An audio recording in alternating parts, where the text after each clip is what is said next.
Why don't we start then? I want to welcome everyone to our virtual symposium in recognition of International Overdose Awareness Day. See, Becky, I got it right. And I'm very honored that we have Kimberly Butler here to do a presentation to us for us. But for a few housekeeping things, if we're going to answer any questions you have, but if you have some questions before we get to the end of the program, please write them in chat and I'll try to answer them at the end. Just write your questions down and put them in the chat feature at the bottom of the screen. Right now, it's my privilege to introduce Sylvia Patillo, Freeholder Director for the County of Sussex, and Carol Naubert, the Administrator of the Department of Health and Human Services, who are going to say a few words before we get started. Sylvia? Well, it is a pleasure to welcome everyone this afternoon. And it's nice to see all of you, even though our venue is a little different than usual. As we all know, the opioid overdose epidemic is the most serious overdose crisis we have ever experienced in our country. We have learned that opioids are not a respecter of persons. Opioids treat everyone the same. They will ravish your life, steal your destiny, and devastate those who love you. And in the end, for many, the question why will haunt them forever. It seems like yesterday we were hosting drug symposiums around the county to raise awareness of the resources we have to fight against addiction and the recovery programs that are available. Then, in a blink of an eye, the COVID-19 pandemic collided with the opioid epidemic and took center stage. The changes came quickly. Isolation, unemployment, anxiety, and financial uncertainty became the new normal.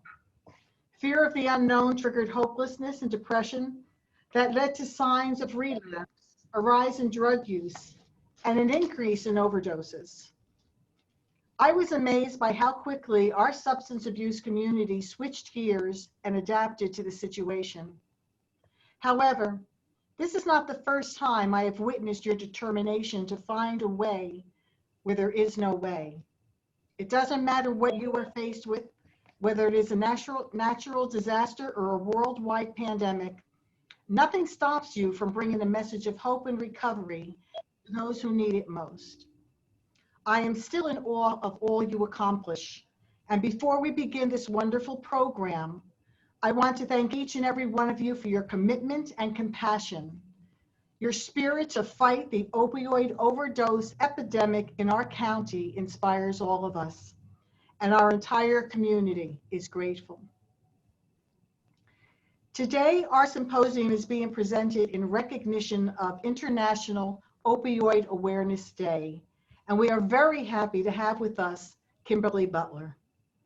Kim is a celebrity photojournalist from New York City who used photography to capture images depicting her addiction to pain medication.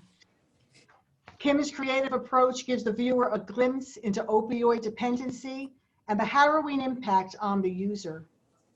Her photo essay entitled Alice in Opioid Land conveys a compelling story about the role Big Pharma played in her journey from legal to illegal drugs. Although there are no ways to restore the lives that have been shattered, the tears that have been shed, and the hearts that have been broken from the actions of these pharmaceutical companies, in Kimberly Butler's photo essay, key images that are critical to her story expose Big Pharma and reveal focal points where significant discussions can begin. So would you please join with me today in welcoming Kimberly Butler. Thank you. Thank you very much, Sylvia. Appreciate it. Before Kimberly starts to speak, though, I kind of I want to show you some of the what got my attention to Kim and the work that she does. It's amazing stuff, and it's just phenomenal. So I'm going to quick switch things out and put on a video for you to watch. If I can share my screen, there we go. And we'll take a few minutes to watch this. Hey babe, I'm on a conference call, so I don't know when the guy's gonna come here for the.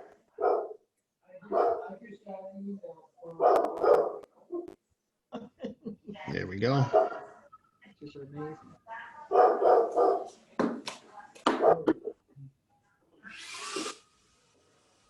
Okay, it's not starting at the beginning. Okay, these are outtakes. Okay, I don't hear. This is what you sent me. Yeah, I just don't hear it. You can't hear it? Mm-mm. Can other people hear it? No, I'm not You hearing. can't hear it? Oh, No, there's no volume. Okay, so you know what I'll do? I will narrate. So here's articles that start to come up about all these photographers and everything that are going and protesting against the Sackler family, giving money to these big galleries like the Guggenheim so they can have their name on the wall. So this is me. I go to see the Alice in Wonderland exhibit, and I'm going to take the Alice story, the template, and I'm going to use it, and I'm going to call it Opioid Land instead. And it starts with Alice. Well, this shows my celebrity work. And that picture, here's the Red Queen. Okay, so here's one of the shots from it, which she's going to show. This is Bill Pullman, the actor, one of my best friends. He's cocaine. All right, so here's Stephanie Simon, and she's asking Bill, how did Kim get you to do this? And he says, well, Kim just has this amazing way of seeing subconscious minds. So then Alice goes to heroin when she can't get OxyContin anymore. And unfortunately, it doesn't end well, for Alice. So he talks about, the lure of the drugs, and she gets them from her mother. See, she tries to kill the queen. This is when she lands in opioid land, and one thing leads to another. And, she's going around opioid land. So those are kind of out of order. But so I'm talking about how I could take the template of Lewis Carroll and make it fit this. Because I always knew that this is Neil Gaiman, the writer, but I always knew that Lewis Carroll was talking about drugs. And in Victorian England, you could go into the pharmacy and get opium and morphine and all these drugs. You didn't even need a prescription. So that was that. So that was Stephanie Simon from New York One. Just doing another. Now here is. let's take a look at the whole Alice and opioid journey. You should be able to have an arrow on your right-hand side. Yes. Okay, so welcome to Opioid Land. The opioid crisis was started by Big Pharma. This is one girl's journey. So Alice grew curiouser and curiouser about her mother's pills. So this is where it changes now. You see, she's inside the medicine chest reaching for the OxyContin. The voices in her head said, eat me. She felt herself falling in the most peculiar way. Who are you? Said the hookah smoking caterpillar. As she's laying on the psilocybin mushroom and the caterpillar, so now she's getting introduced to one drug after another after another. So what starts off is just curiosity or pressure from friends or come on, everybody else is doing it. Starts off just grabbing a drug from your mom, okay? Now, Alice steals a piece of the mushroom and the voices said, lick me. Well, a little bit of that went a long way. So I'm staying in the Lewis Carroll operation here. She goes into the rabbit's house and she blows up. But he's talking about drugs, how you seem bigger, how you seem smaller, and see everything, her entire reality is being shifted. Okay, so then she goes to the Cheshire Cat. Well, the Cheshire Cat is a trickster god. He lies, and he's the big lie that Alice is telling herself. And she says, I'm not crazy. My reality is just different than yours. So she's in jail. You notice the shadows. She's in jail. So now go back. Okay, go on back. Oh, okay. She's in all jail. right. Okay. I didn't catch that right away. Yeah, this is very minimalist photography. So then she walks through, she says, oh my God, have I gone mad? And there's all these different outlets. The white rabbit even with her, and he blew cocaine on her. So if you go to the next shot, there's Bill Pullman. I'm afraid so, but let me tell you something, the best people are. So these are all lines of Lewis Carroll's. So he's cocaine. Then she meets up with Tweedledum and Tweedledee. Honk, honk. No, you can't go yet. The visit has just started. So now she's getting into where she's a problem. She's got no money. How am I going to get drugs? How am I going to get high?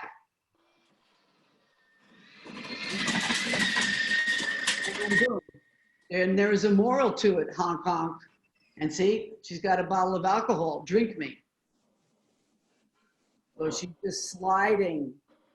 Nightmare's a game, and I know how to win. The Cheshire is following her. All it takes is a wink and my sad Cheshire grin. Alice finds Big Pharma. She's so glad she came. After her drugs.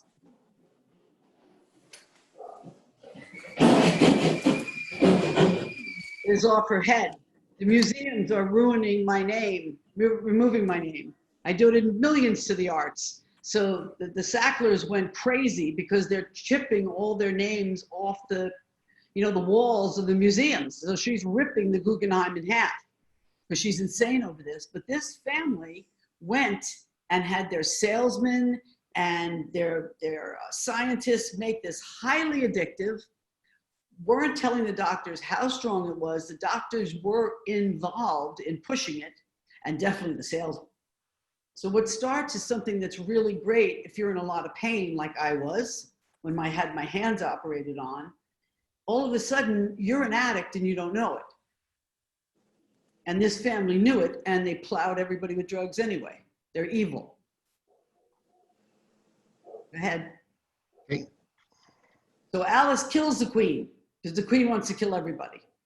So Alice kills the queen, the corporation rejoices, it's all her family, and attempts to kill Alice. So the whole corporation, you see, is closing in on her.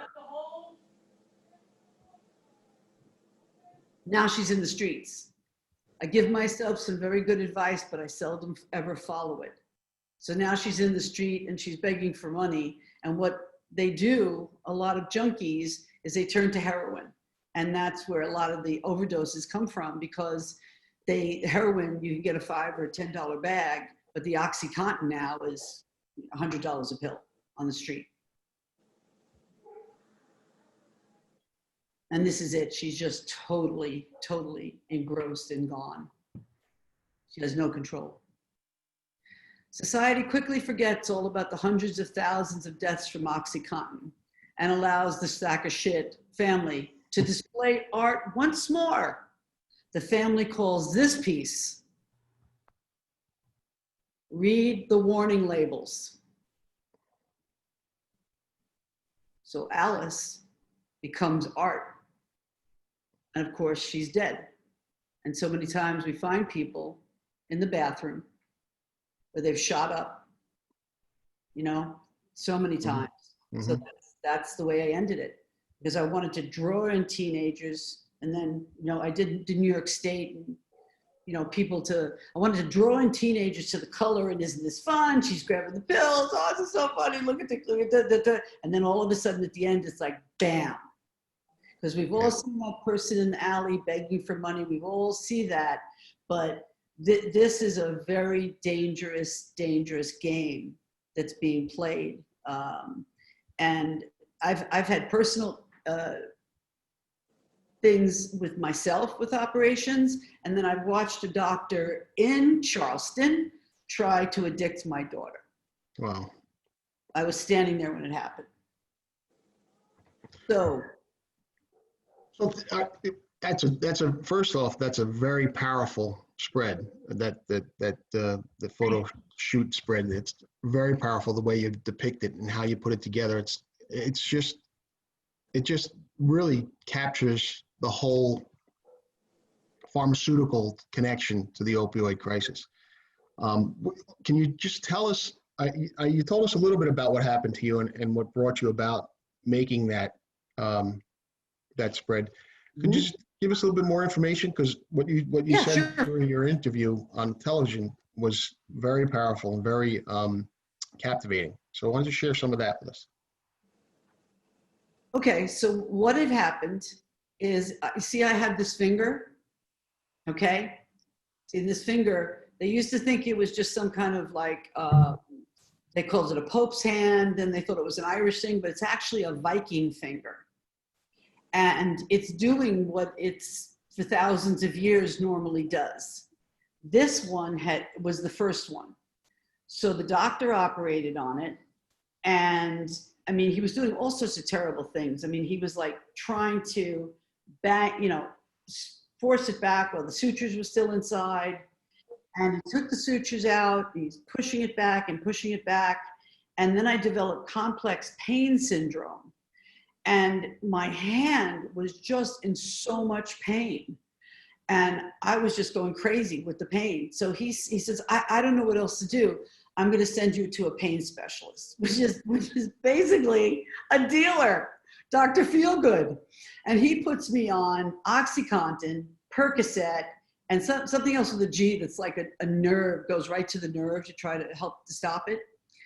And I had no idea. I mean, the relief from the pain is unbelievable. You're like, oh my God, thank God, the pain has stopped. But then months go by, and the pain eats up any high that you're getting. You're not high on it because you're using it for pain. But then months and months went by, and I went to my GP, and my GP is, looking over my chart, like what I'm on, what I'm not on. And he says to me, you're taking all these medications? I said, yeah, the surgeon put me on these. He says, you're an addict. And I was like, what?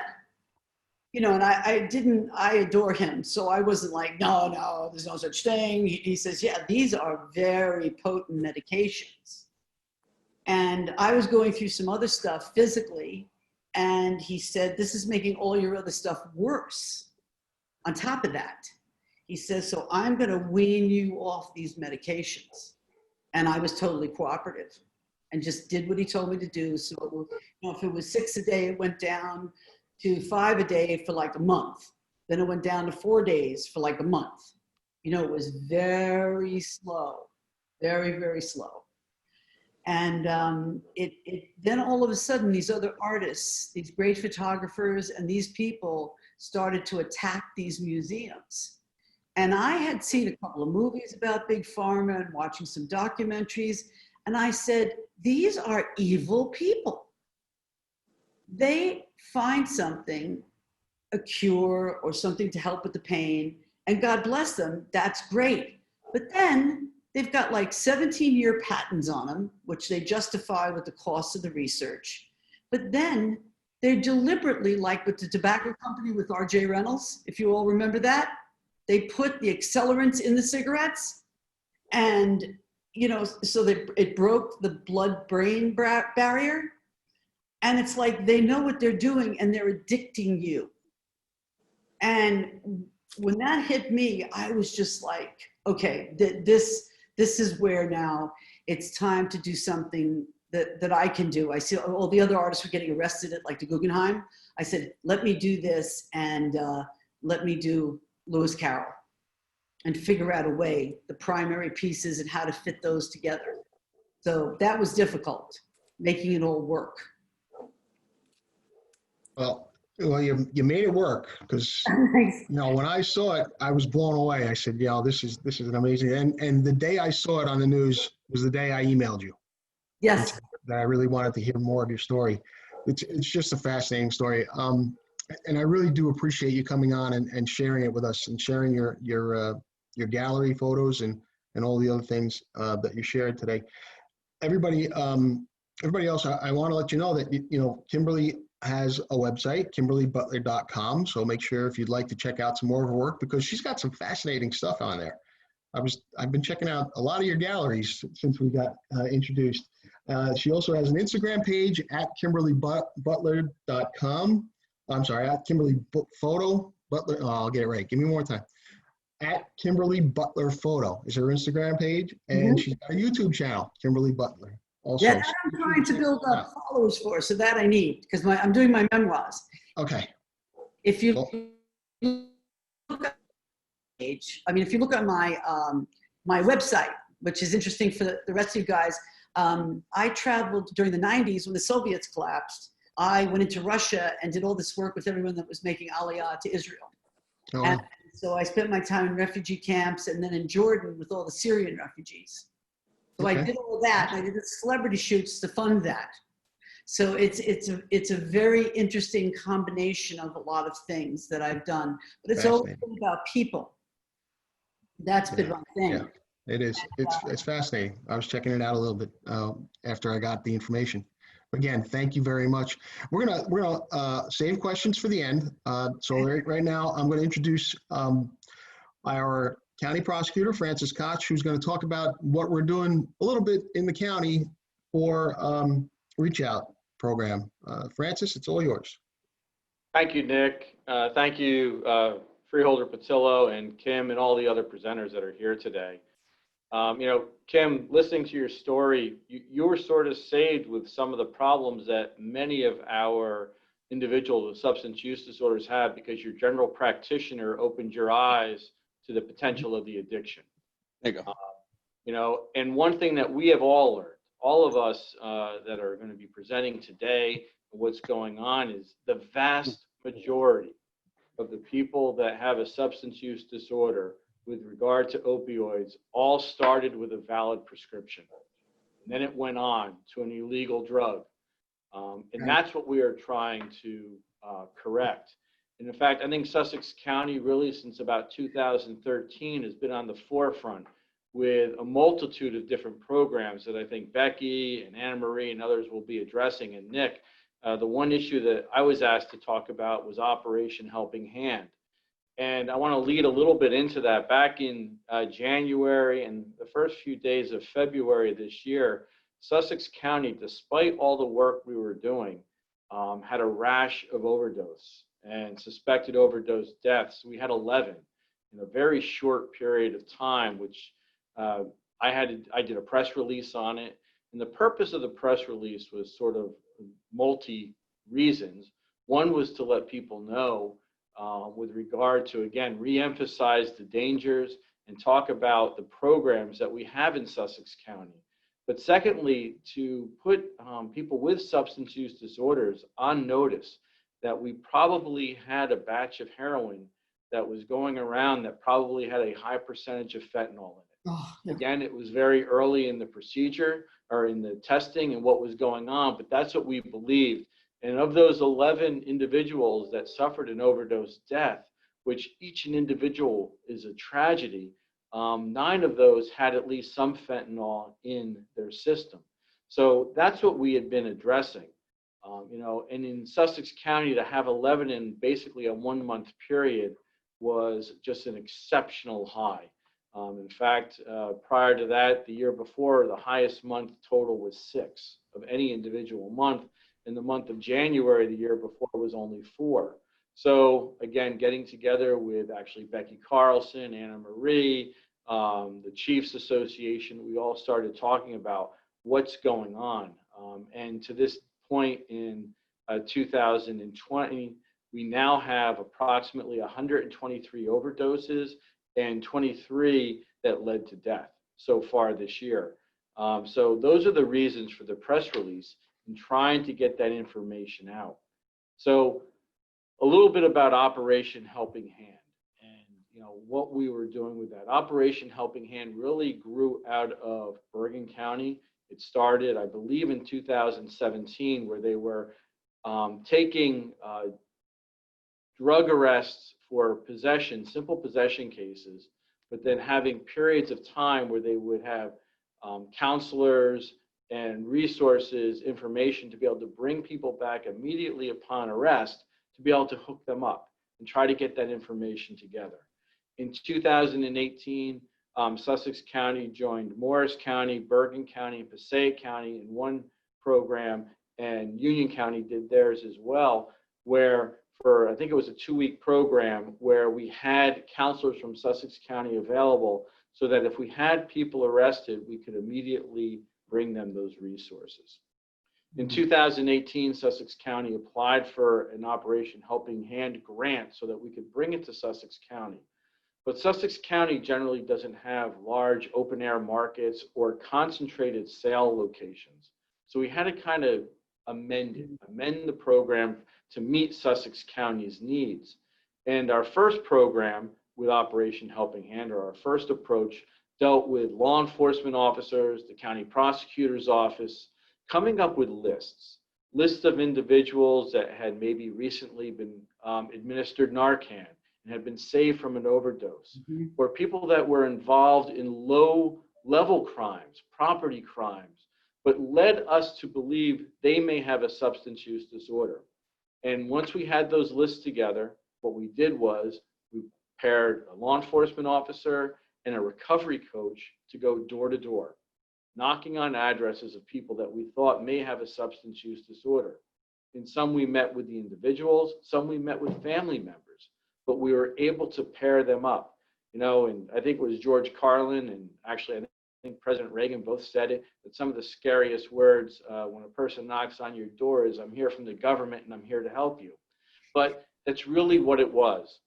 So it took us a while to be able to get to that point where people trusted us, trusted the fact that, wait a minute, the police officer is really here just to help me and get me information, and that the recovery coach is able to find a way for them to find their path to recovery. Some of them, it was counseling. Some of them, it was going to a rehab. You know, so everyone has a little bit different, but those are things that we had done. Prior to COVID-19, we had been able to do about 12 of those projects throughout the county, different police departments and recovery coaches meeting together. One specific story that I like to share, and I do it usually on these programs, is we actually had a recovery coach and police officer go to an address where the person was supposed to be, but they had moved. Someone else was living there, and we had put little information under the door, and that individual happened to be a young woman. And the night before she had moved into that location, she told her mom the night before that she was either moving there to die or find a road to recovery. The next morning, Operation Helping Hand knocked on that door, and that person took what we were able to give her and be able to find a way to recovery. And that type of program, it was so impactful, not just on obviously the life that we had saved, but on the law enforcement officer who saw it and saw the impact of what they were doing. And it really got law enforcement, again, having those stories and being able to share it, to double down, let other officers know how important this is, how we're saving individuals, whether they're family, friends, or just complete strangers who have a substance use disorder. Operation Helping Hand then expanded and went into our municipal courts. And we, prior again to COVID-19, had appeared at over 40 court sessions. Knowing that people who have a substance use disorder don't immediately move on to an overdose or don't immediately move on to heroin, but that we can see that they have a progression of where their substance use disorder is taking them. And if we can catch them earlier on, it's a much easier road to recovery. And we have contacted, I actually think, countless number of people, but we know of over 200 that we are at least be able to get information to as to recovery programs. And again, hook them up with recovery coaches, either be parents, friends of someone who has a substance use disorder, or the people that have substance use disorders. So that our intent is to continue with these programs once COVID-19 is over. Unfortunately, because of COVID, we're not able to have those personal contacts, but Becky and their group have done an incredible job in having us be able to have virtual recovery coaches. And we're moving forward. Hopefully later in 2020 or in 2021, these specific programs will be there. These specific programs will be there to try to help people find their road to recovery. But in the interim, our grant applications have been extended, and we are also looking to extend our program to obtain a mobile van where we'll be able to go to events, things such as the Farm and Horse Show when they come back, or Sparta Day, Hardiston Day, Andover Day, whatever day you want to say, or some other event that's going on, potentially things like the Crawfish Festival. where we park there and just make ourselves available to others. And I think the most important thing, one of the most important things that we have to stress is again, knowing that most of these people that have a substance use disorder started with a valid prescription, that these are our neighbors, these are our friends, our family members, our coworkers that we don't even know. And we're able to give them a road to recovery and to become exceptional members of our society and of our communities. So again, I want to thank everyone for being here today. Thank everyone for all they do, and to ensure you that law enforcement in Sussex County will double down our efforts to ensure that we can address every single person with a substance use disorder. And we're actually looking into our own type of potential arrest with mere possession charges so that we will be able to hook them up to recovery coaches immediately. Hopefully, I don't think it'll happen in the immediate future, but hopefully in the near future, we will not have to in Sussex County separate or celebrate or acknowledge international overdose recovery, because hopefully we'll have beaten this pandemic in Sussex County. So again, thank you very much, Nick, and thank you for everyone else. Thank you, Francis. I really appreciate your words and all the work with Operation Helping Hand. I'm going to turn it over now to Becky Carlson from the Center for Prevention and Counseling. Becky is going to share with us a couple of the programs that they're doing. One is the ORP program and the other is CLEAR. So Becky, you're up. Thank you, Nick, and good afternoon, everyone. I want to say 2 words about Sussex County. We are proactive and we are collaborative. It'll be 5 years this November that a group of almost 30 people gathered together and CLEAR was formed. CLEAR is Community Law Enforcement Addiction Recovery. It's a unique collaboration between all different aspects of our community, but where we have people know that 24/7 in Sussex County, they can get help through CLEAR. And what CLEAR is in the beginning, it started with our coaches working with our law enforcement, where people can go into a police department and ask for help. I mean, how amazing is that? That people can go in and ask for help and get that with compassion and care and concern. When somebody walks into a police department in Sussex County or calls the CLEAR number, they are matched up with a trained, certified recovery coach who will work with that person and guide that person to support services, to help them with their addiction. I mean, that's really just amazing. And then not too long after CLEAR was operating in full force in 2017, we were able to receive the ORP grant, which is the Opioid Overdose Recovery Program grant that every county in the state has. And we have it here in Sussex County, and that is where anybody that comes into the ER at Newton Medical Center, it started out anybody that overdosed would be matched up with a recovery coach within an hour. Bedside, somebody with trained lived experience that really knows where that person is at. And that's morphed even to further things, but in 3 years, this coming up month, September, we've actually served 1,507 people in Sussex County, and of those, 76% of them got treatment, detox, or recovery support services. That, when I asked Katie this morning to give me the most recent number, to me is absolutely amazing for this small 17th in population county. But it speaks again to us being proactive with our prosecutor, with our county, with our law enforcement, with our hospital, with our agency and other agencies, being so proactive to do this and collaborative. It's truly amazing.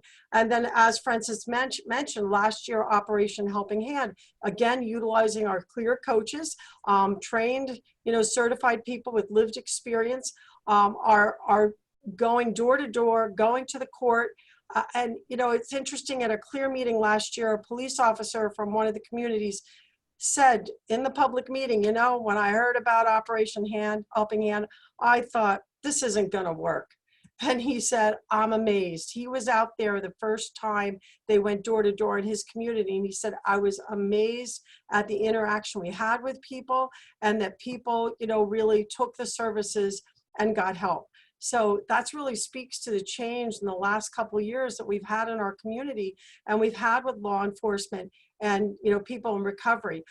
It's really an amazing program, and I'm proud to be a part of it, and thrilled to be in a community that supports recovery, and and have a prosecutor that speaks like he does, and guides our other law enforcement departments to be true community collaborative partners that we are. I want to leave everybody to let you know that if you know anybody that needs help, have them call the Clear line. Since the pandemic, we have manned the toll-free Clear line 24/7 with trained certified people. Anybody can call, they can be matched up with services, and help to get the services they need. And one of the things not to forget too is there's family members. I get phone calls. I get phone calls. Anne-Marie from our agency does. We get phone calls from parents and loved ones, mostly a lot of moms. They don't know what to do with their child, their adult child. They don't know what to do with a spouse. And, through talking to them, letting them know the services, matching them up with the Smart Family and Friends program that Anne-Marie runs every Thursday night, where parents, and loved ones can come. Now it's virtual, but it was in person and will be again, hopefully soon, to get that hope, to know when there's somebody struggling, that there's hope and there's help out for them. And so I just want to say, I thank, so many of our partners are here on this call, so many partners that we have in our community, and, recovery is real. The services are available. And, I thank Nick for putting this program together today, to bring awareness. And really, if your website, if your Facebook doesn't have the Clear 24/7 number, I encourage you to get it out there, because that is help for people, that is free and is unique to our county. So thank you. Can I add something to that? Sure. I just got a note here, but I was thinking the same thing when Francis was speaking, and it's squashing the stigma. Arresting people with substance abuse disorder is part of the problem, not the solution.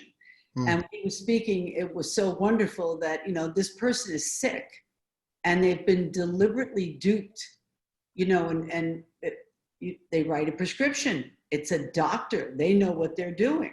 Right. But before you know it, this feels pretty good. Da, da, da, da, da, the music sounds better. We were all kids, but we had a beer, maybe something. Right. But Right. these are serious drugs.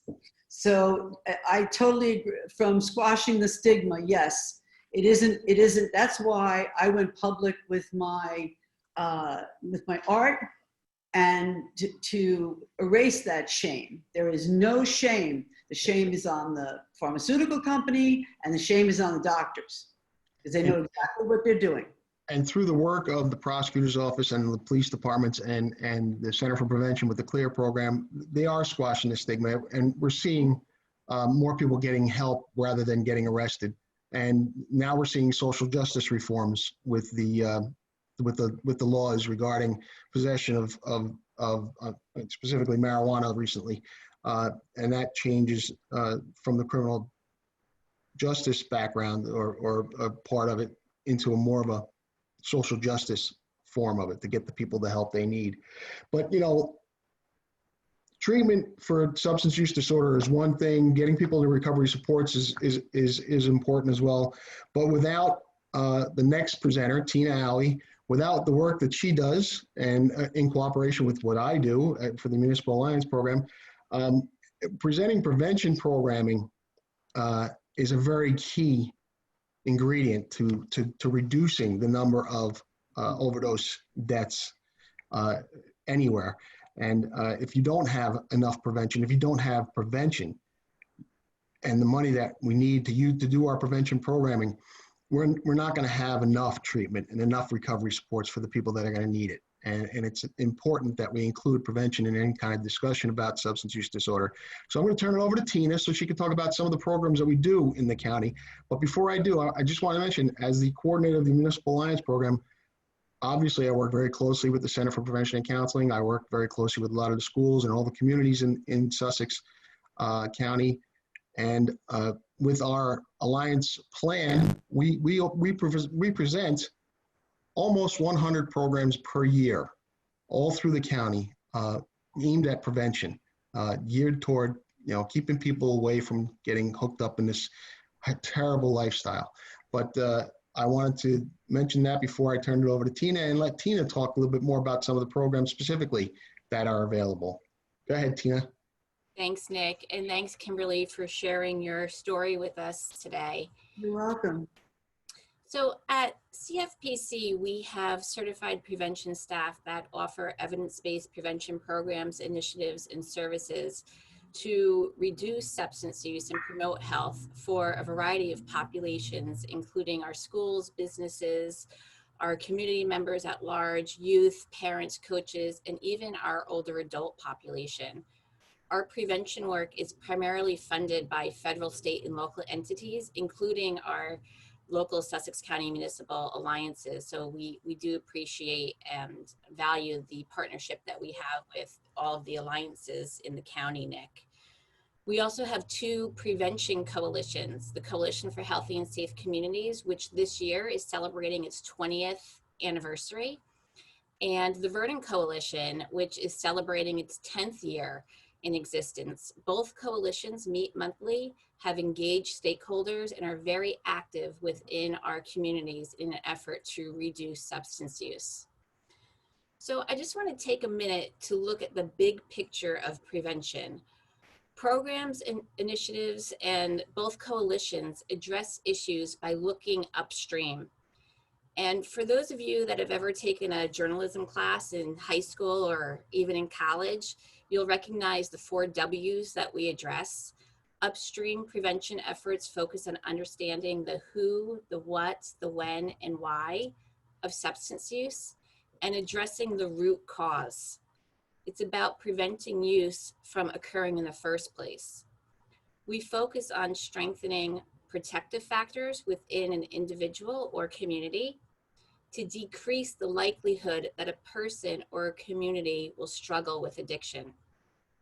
Our program curriculums specifically focus on individual risk and protective factors, while our coalitions focus on community risk and protective factors.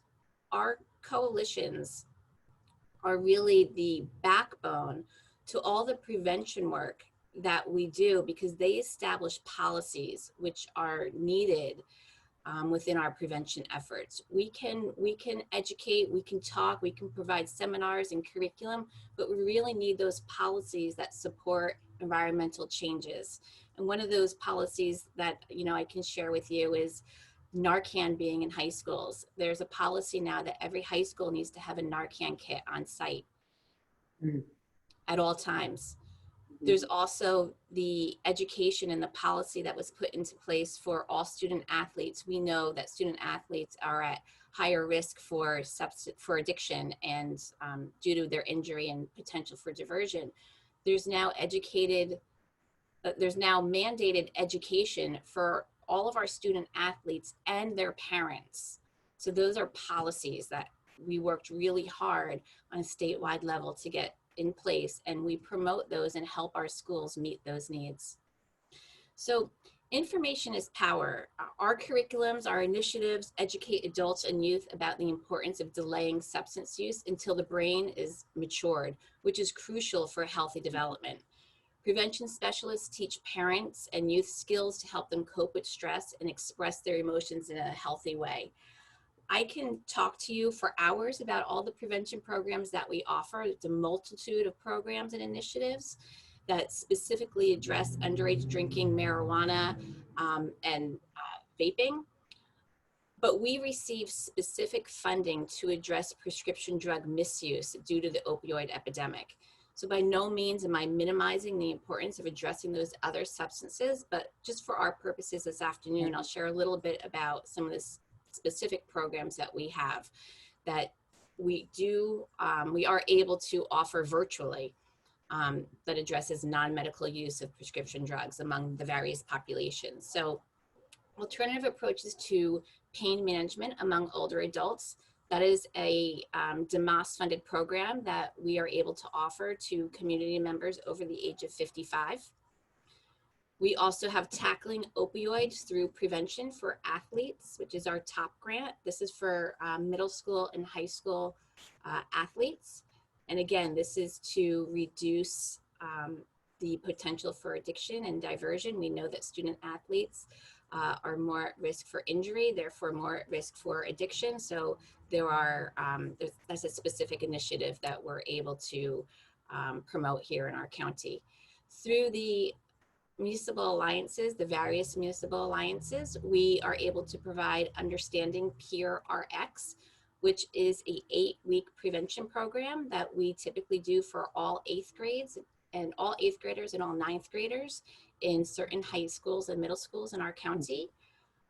We also, of course, promote our prescription drug boxes in Sussex County. We have 10 permanent drop boxes where people can dispose of their unwanted, unneeded, and unused prescription drugs. Again, that's to eliminate diversion.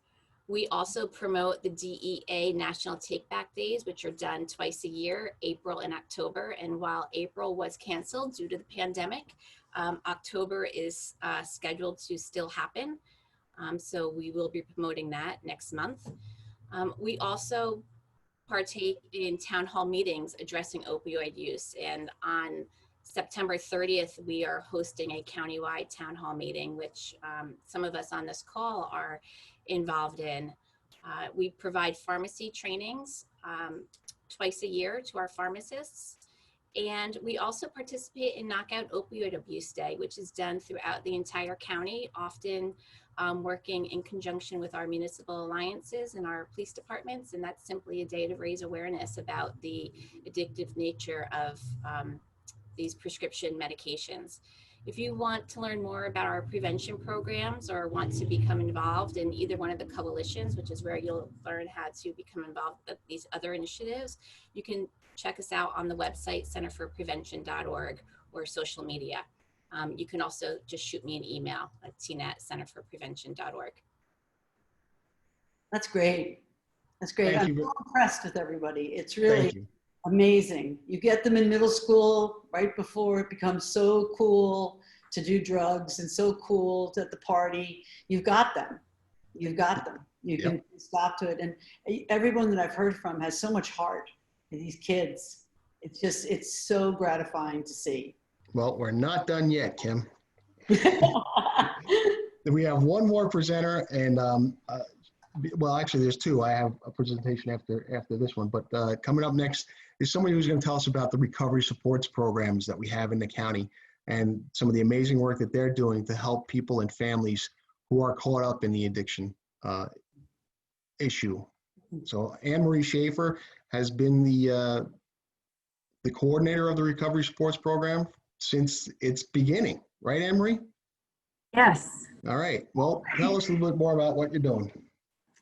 I was trying to figure out the date, but I actually joined the coalition that Tina was talking about probably back near 2000, somewhere between 2004 and 2008. Having had a family member who actually struggled. So it was a personal mission for me to become involved and learn more. And the coalition offered, and I think a lot of the people here, including Prosecutor Koch, was probably there at some of the early meetings where you heard me speak and like probably tell way too much that I needed to, and understanding now I don't need to tell my whole family story to help you understand how dedicated I am to the center's mission to get information about recovery supports. Moving forward through the prevention division, I did help start our recovery supports pillar here at the center. And again, in reference to Tina and what she talked about, environmental changes, we really also did the same to encourage environmental changes in the county regarding recovery support services and help people understand, you know, what are recovery supports, how people who are struggling with addiction, they need safe and sober housing, they need childcare, they need education or opportunities to go back to school, they need health care, they need to feel safe and secure and employed. So all those things make people feel better about wanting to be better and be more productive citizens. So that is what the recovery supports efforts have really been focused on, is welcoming people to be able to identify as people in recovery or people struggling and not be, like you were saying, ashamed of any kind of stigma associated with that, but to be able to be welcomed into the recovery supports, basically catch, you know, our helping hands by saying, you know, we've been there too, whether we have family members as coaches or people in long-term recovery with lived experience. In addition, we, as Tina said, we are all trained recovery coaches. There is very much ongoing training as well as initial training. And so the people that we put with people who call are able and helpful, and they really make a difference to have someone to talk to in real life, to say, I've been where you are, I know what you're going through, you know, I'm glad you called. I love that that was something right off the bat we were certain to tell our call center people was, first off, like, acknowledge, thank you for calling today, because many times people who have substance use are feeling marginalized and stigmatized already. So giving them a pat on the back and kind of a cheer, like, who's better than you today? You picked up the phone, you wanted help, we're here to help you. So one of the things that has changed the environment as well is we do now have a recovery community center. Although completely virtual, we have a real recovery community center in Sussex County. Once we learned that there was such a thing as a recovery community center, we all said, we need that here. So we are really excited to have that, and staffed by a recovery community center team. And one of the things that has been really helpful is just a place to meet people once they call and decide they need help. So a welcoming environment to say, you know, when can you come down? And it's a very comfortable environment. Like I said, now virtual, but hopefully in the near future, back to in person. But when someone showed up at the hospital, say, and that's where we initially met them, how great that they, you know, maybe didn't want help right away, but a place to meet them again and talk in the community. And that Recovery Community Center gave us that opportunity. At and through the Recovery Community Center work, the other thing that we really began, I think, meeting with Prosecutor Koch also back in, I think it was 2016, was the necessity to make Narcan available everywhere. And I remember the meeting specifically and him being very on board, like that this is a good idea. And so right now, anyone in Sussex County who needs Narcan, we help them access it. Actually, my goodness, it was Friday night and it was 7 o'clock and I was still at work, and I actually got a phone call at 6 o'clock. I was on the phone with this girl for an hour who really had a concern that her brother, who lived next door, she just needed Narcan. And I actually met her at the Quick Check in Newton with a Narcan kit, because although she had private insurance and was able to access it at that time of night, she didn't know a doctor she could call. And without a prescription, you can get it. However, it's hundreds and hundreds of dollars. So after talking to her for an hour, and thankfully it was on my way home, I met her, but right before we hung up, she said, how much money should I bring? And I said, you know, because of funding that's available in our county, I'm able to provide these kits to you for free. So she was just dumbfounded she wasn't going to have to pay any money. But Narcan availability and the awareness of how to get it, I think, Nick, you'll talk a little bit about Chapter 51 funding, and through that, we're able to do recovery support meetings. We have a new moms meeting starting up September 14th because of that funding, and that's for new moms in recovery. Every Monday between 2 and 4 p.m. is drop in for recovery, which actually anytime anybody wants to drop in virtually, we are here to help, but that's the specific time set aside. And tonight, and on other nights when we can, again, have events, but tonight is our first event since we had to cancel our St. Patrick's Day event like 2 days before, is International Overdose Awareness Day. And over at the Green, there will be from 6 to 8 p.m. anybody that can kind of come walk through, where hopefully the event will bring awareness to the stigma and reducing the stigma, and really give a chance for people who've lost their loved ones due to overdose to mourn with us and others, and know that we love them and we show respect for their loved ones. And we've got over 30 pictures of loved ones sent in that will be displayed there tonight.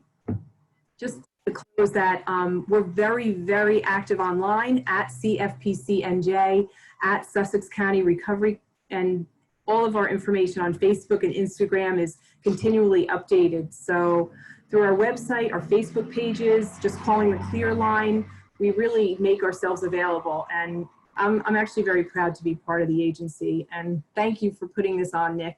And thanks everybody for being here. Thank you. You were great. Thank you. Thanks, Anne Marie. I appreciate it. Now, let's move into my part of the presentation. I am the coordinator of the Office of Substance Abuse and Alcohol Services for the County of Sussex. I oversee 2 grants. One, a prevention grant I mentioned earlier, the Municipal Alliance Grant, which provides prevention programming funding for 22 of the 24 municipalities in Sussex County. We partner with our prevention agencies like CFPC, the Center for Prevention and Counseling, and other agencies, off the top of my head, Girls on the Run, Boys Council, Hero Boys program, and I'm forgetting the name of the other one, and it's going to drive me crazy, and I'll probably hit me in a minute. But we do partner with several agencies to provide prevention programming from the cradle to the grave. That's what it's all about. We try to reach everybody. Our Sussex County Senior Services provides programming with our Alliance program funding, and we really try to get the best programming we can out to everybody and anybody who needs it. We can't hit everybody, but we do our best. The other grant that I'm the coordinator of is like Anne Marie mentioned, the Chapter 51 grant, which is a grant from the Division of Mental Health and Addiction Services, which is for treatment and recovery support services for people in the county who do not have the means to pay for them themselves, meaning they don't have insurance, they're not covered in Medicaid, or they just can't find a way of funding treatment programs for themselves, and of course recovery. And as an offshoot of the Chapter 51 County Comprehensive Plan, we created something called the Overdose Fatality Review Team in Sussex County. I got introduced to this from one of my counterparts in Ocean County who started the program there. We call it the OFRT. There are 5 operating in the state right now, and there's actually a bill pending in the legislature to make it mandatory for each county. And the idea behind the Overdose Fatality Review Team is to get people, to get the context of what happened in a fatal overdose, find the reasons behind the overdose, look at some of the stigma for people who use drugs, and if there's ways to address the stigma, find some of the challenges for the people who are on the front lines of the pandemic or the epidemic, to get them the help they might need, some things that we may be missing, look at our efforts, see if there's any kind of gaps in the system or if there's anything we can correct.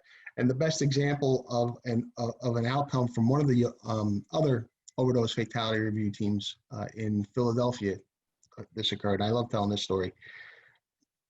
But before I tell the story, let me give you a little bit more background on the overdose fatality review team. It's made up of everybody. We have the prosecutor's office, we have law enforcement, we have the medical examiner's office, we have all of our treatment providers, recovery sports agencies, prevention agencies, the hospital, Newton Medical Center takes part in it. And what we do is we review a group of people who have suffered a fatal overdose, and we review our records and all of the records that are involved, that may be involved with that person, if anybody's had any contact with them, just to see if there's anything that could have been done differently to prevent it from happening to somebody else. And we have the EMS systems involved, social services. We've got 37 members on our team. And of the health department is also part of our team. Actually, Jim McDonald is sort of the coordinator of the program. I pitched the idea to him, he loved it, and we just kind of ran with it from there with the support of the freeholders and Carol Novrit. We've only met twice because our team formed November of last year, and we had our first meeting in January, and we were supposed to have a next meeting in March or April, and then we got hit with the pandemic. And since then, we've actually done one virtual review as a test run, and we did one test case in the virtual review, and it went so well that we're going to have another one coming up in September. And we're actually the only county so far in New Jersey that's done virtual reviews. And I'm getting phone calls from other people asking me how I did it and trying to help them get their system going. But again, the whole purpose behind the team is not to point fingers, not to place blame, but to find if there are any gaps. And I was leading up to the story about Philadelphia. They had their very first recovery review team meeting this one year, about 2 years ago.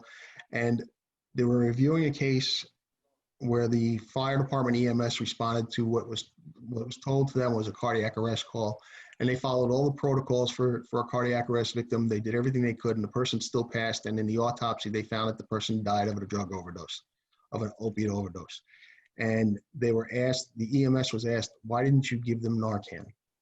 And they said, because there were no signs of any drug use in the area immediately surrounding the victim. We had no idea that this was a drug-involved death. So as a result of the review team meeting and discussing it with Philadelphia EMS, they actually convinced the city of Philadelphia to change their procedure so that every cardiac arrest victim is given Narcan, just in case it is an overdose. So that's an outcome. That's the ultimate outcome you want from an overdose fatality review team, and that's kind of why I think it'll be very helpful for us. We'll be gathering data. We'll be putting together a report semi-annually, just to show what it is we're finding when we have our meetings. And I kept this quiet until now. Only a few people knew this, but we actually just got confirmation Friday afternoon from the New Jersey State Department of Health, that we are receiving a $100,000 grant for the overdose fatality review team to help operate the team. There are only 8 grants being given, and we were one of the counties that were fortunate enough to be granted the funds for 1 year for our team. And I'm looking forward to expanding our reach and doing some more work with that. So with that's all of the presentations that we have. If anybody has any questions, I'm going to unmute everybody. You can ask your questions, or if you'd like to put them in the chat, I'll read them for you, and we'll see if we can't answer any of the questions. If you have any questions for Kim and her presentation, shoot, she's here to answer them too. So let me figure out how to unmute everybody, and we'll go from there. I think pretty much you can unmute yourself too if you're already muted, but by all means. I just wanted to mention for Kim, there's a wonderful organization called Physicians for Responsible Opioid Prescribing, PROP. I can put that in the chat. Dr. Kolodny has been a speaker at many of our conferences, and he is amazing. Maybe you can connect with him with your art. I'll just put that in there. Physicians for Responsible Opioid Prescribing. I see it. I think it's Andrew Kolodny. I love to see that, because what happened when I told you that we were down in Charleston for 2 years, my daughter had a sore throat. So I took her to the emergency room, and this is only a year ago. And the doctor looks at her and says, you have a strep throat. I'm going to write you a prescription for OxyContin. And I went, OxyContin? She doesn't need OxyContin. She has a strep throat. He runs out of the room. Oh, I bet. But it gets better. The Wow. nurse goes up to my daughter and says, "How old are you?" And my daughter goes, 27. She says, "Your mother has no right to tell you what you can and cannot take." Wow. I said, Wow. "Yeah, we're going to talk outside now." And she runs out of the room. So I said, "Let's go. We're getting you liquid and maybe a little brandy or something, and you're going to sleep. That's it. You're not getting OxyContin for strep throat." So, Wow. the whole thing about, you said before about prescriptions were the number one way that we're getting it. That just blows my mind. I had so many ways I could have put Alice in that, predicament. And I was just led to, like, her mother got hurt somehow and had these pills, and she just got curious. What are these about? And that's that age. So, and also one other thing too, here in New York, before the pandemic, and I was traveling the subways, they had ads for Narcan that you just had to call a number and you could get a Narcan kit. The Yeah. entire subway car was one big Narcan ad. Mhm. So I don't even know what the numbers are in New York. I can't imagine. I have a question, Sure. if I may. My name is Kristen Romualdo. I am currently under government supervision and also the founder and president of Squashing the Stigma Incorporated. I wanted to know, so you're a prosecutor, Mr. Koch, but also a freeholder. Do I have that correct? No. No. Okay. No. Please He's just a clarify prosecutor. that. He's Just the a county. prosecutor. He's the county Oh, okay. prosecutor. Cool. All right. The medication ban that goes on in drug court, especially regarding medicinal marijuana, is right. That is now turning into a precedent case. And a lot of people in recovery that are not prohibited from it, the results are immaculate. What medicinal marijuana is, weedmaps.com is calling it the exit drug. Why is it that the AOC is writing policies that when you meet that exception ban rule, I have provided documentation since January of this year from unaffiliated doctors stating I need it for my seizures, for my recovery. I need it for my gastrointestinal issues, which were actually caused by Suboxone. And I am being railroaded in Trenton. I am being railroaded in Vicinage 10. And I just wanted to understand, how is it that you guys think that I'm breaking the law by exercising my constitutional rights? Thank you. Well, quickly, I'm not part of the AOC, the Administrative Order of the Courts. That's a separate area. That's the side of the judiciary. With regard to the prosecutor's office, again, and I understand totally the squashing of the stigma, and I think others have spoken here. I am on the forefront of that, trying to make those changes. However, I'm also bound by the laws of the state of New Jersey. And so there is a working together of trying to create an era of getting rid of the stigma, but still enforcing the laws and trying to do it compassionately and trying to do it ahead of people being charged. We are doing a lot of efforts to try to keep people out of drug court because we're trying to get to them beforehand. And I understand, some of the issues that you are going through. However, at this time, marijuana is a federally banned substance. It is not found to be medicinal.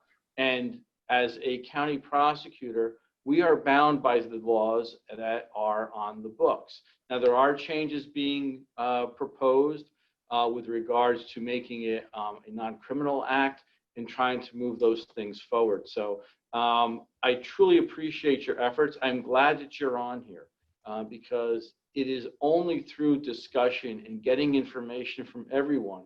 I go back to 1998 as being an assistant prosecutor, and I think everyone here involved in Sussex County, there has been a sea change in law enforcement. With our Chiefs of Police Association, I know that Chief Spitaletto was on earlier, and he's the president, and how there has been that grave change on how this is being addressed.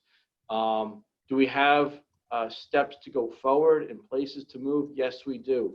But I think we're making those strides. So thank you. If I may just rebut very quickly, by New Jersey law, it is permitted on every probation but drug court.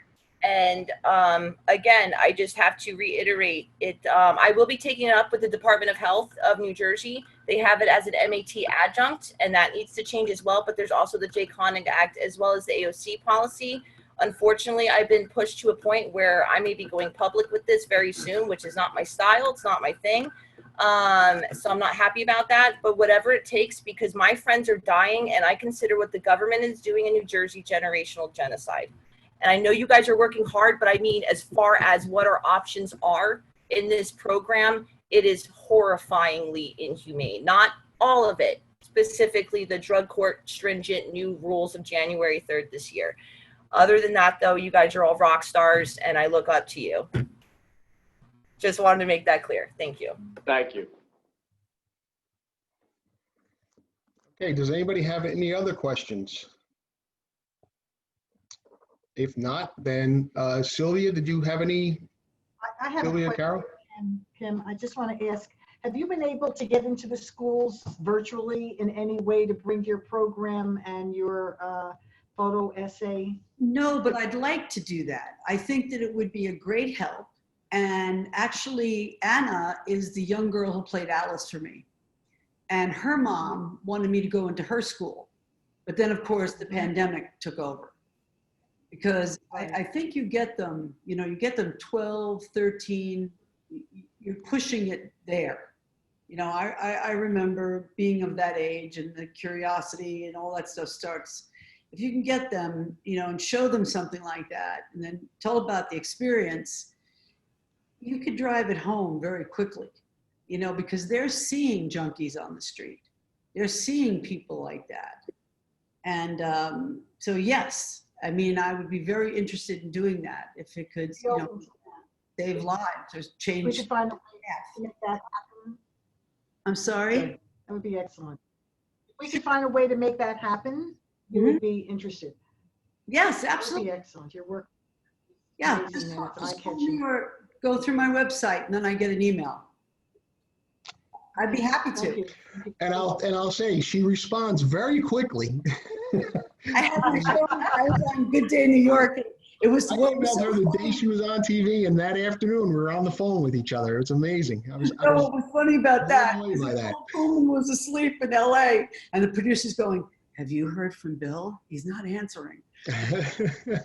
And in 2 minutes he was on. He was just half asleep doing. Oh wow, that's funny. He's That's funny. great because you put a celebrity with it, it gets more traction. Yeah, absolutely, So absolutely. that's why we try to do it. So yeah, I'm up for helping and talking at schools. Absolutely. Great. Thank you very much. Just call. Oh, I got your number. Okay. All right. Well, if there's no other questions, then I want to thank everyone for being here today. And I really want to thank all of our presenters for their presentations and their comments. Becky left us a note that she had to leave because she has to go get ready for the Candlelight Vigil. I want to make sure I got it right. The Candlelight Vigil, that's going to begin at 6. Thank you to everybody for being here. This is going to be recorded, and I think it's going to go up on the county website. I hope it's going to go up on the county website. I'm going to see what I can do to make sure it happens. Everybody should know what you guys are doing because you're really dedicated and it comes from the heart. I can tell. We do. And you know, we're a small county. It's not a big population. It's not like, you know, the big urban area, but we do care about each other and we do everything we can to help each other because that's just how we are. So thank you again very much for being here for us and sharing your stuff with us. I think it's an awesome presentation. And everybody else, thank you. I'm going to be ending the program in a couple of seconds. So you all have a nice day and enjoy what's left of it. Take care. Take care, everybody. God bless. Stay safe. Thank you. You too.